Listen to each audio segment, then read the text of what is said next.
നമുക്ക് മൾട്ടിപ്ലൈ 264 ഇതിനെ നമ്മൾ ഒറ്റ സ്റ്റെപ്പിൽ ചെയ്യാനായിട്ട് പോകും. എങ്ങനെയാണെന്ന് പറയാം.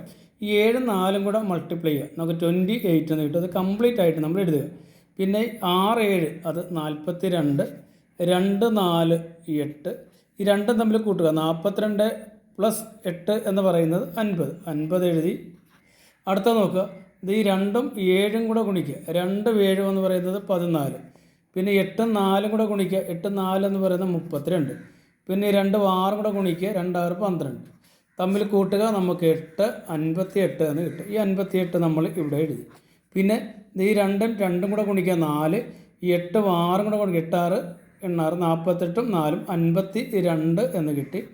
പിന്നെ 8ഉം 2ഉം കൂടെ ഗുണിക്കുക, നമുക്ക് 16 എന്ന് കിട്ടി. അത്രയും ഓക്കെ ആണല്ലോ. ഇതേ ഈ 8 കണ്ടല്ലേ, ഇത് 8 നമ്മൾ എഴുതി. ഈ 2ഉം 0യും കൂടെ കൂട്ടി 2 എഴുതി. ഇത് 8ഉം 5ഉം കൂടെ കൂട്ടി നമ്മൾ 13ന് 3 എഴുതി.